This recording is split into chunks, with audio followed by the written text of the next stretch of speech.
اعوذ باللہ من الشیطان الرجیم، بسم اللہ الرحمن الرحیم۔ حضرت نوح علیہ السلام کا شیطان سے ایک سوال۔ حضرت سیدنا نوح علیہ السلام طوفان کے موقع پر جب سفینہ پر سوار تھے تو وہاں اچانک ان کو شیطان نظر آیا۔ انہوں نے کہا کہ تو یہاں بھی پہنچ گیا، اب میں تجھے نہیں چھوڑوں گا جب تک کہ تیرا راز معلوم نہ کر لوں۔ اس کو حضرت نوح علیہ السلام نے پکڑ لیا اور فرمایا کہ تیرا راز مجھ کو بتا کہ تو گمراہ جو کرتا ہے وہ کس راستے سے کرتا ہے۔ تو اس نے کہا کہ 5 باتیں ہیں، لیکن 5 میں سے میں آپ کو 3 بتاؤں گا، 2 نہیں بتاؤں گا۔ حضرت نوح علیہ السلام کو اللہ کی طرف سے وحی آئی کہ اس مردود سے کہو کہ ہمیں ان 3 کی ضرورت نہیں ہے، وہ 2 ہی ہم کو بتلا دے، اس لیے کہ اصل تو وہی ہے راز۔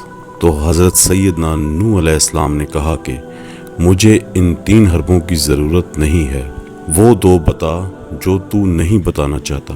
اب مجبور ہو گیا اور کہنے لگا کہ وہ 2 باتیں جس سے میں لوگوں کو گمراہ کرتا ہوں وہ آپ کو بتانا نہیں چاہتا تھا، وہ آپ سن لیجئے، ایک حسد اور ایک حرص۔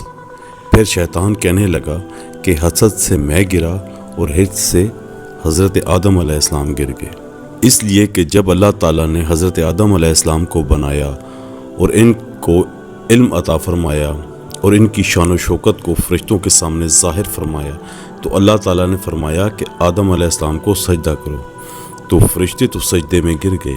ابلیس کو تکبر نے روکا، تکبر کے بعد حسد پیدا ہوا۔ حسد اس لیے پیدا ہوا کہ ان کی وجہ سے میں اللہ کی نگاہ میں گر گیا ہوں، اب کسی نہ کسی طرح ان کو بھی گرانا ہے۔ یہ ہے حسد۔ جب کسی کے پاس کوئی کمال دیکھیے، جب کسی کے پاس حسن و جمال دیکھیے، جب کسی کا عطا و نوال دیکھیے، جب کسی کے اندر بڑائی دیکھیے، جب کسی کے اندر علم دیکھیے، جب کسی کے اندر مال و دولت کی فراوانی دیکھیے، اس وقت دل کے اندر یہ خواہش کا ہونا کہ اس سے ساری چیزیں چھن جائیں، چاہے مجھے ملیں کہ نہ ملیں، اس کے پاس بھی نہ رہیں۔ یہ ہے حسد کی بیماری۔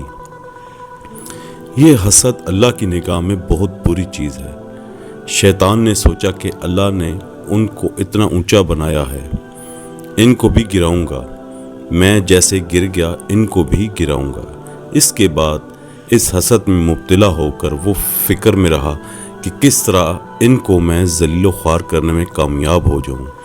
یہ ہے حسد جس کی وجہ سے شیطان گمراہ ہوا اور حضرت آدم کو جس درخت سے منع کیا گیا تھا جا کر اس کو کھا لیا تھا، اس لیے کہ شیطان نے قسم کھا کھا کر ان سے کہا تھا کہ میں آپ کو اللہ کی قسم دے کر کہتا ہوں کہ اس درخت کو کھانے کا بہت بڑا فائدہ ہے، اور وہ یہ ہے کہ آپ اس کو کھا لیں گے تو کبھی نہیں مریں گے، ہمیشہ زندہ رہیں گے۔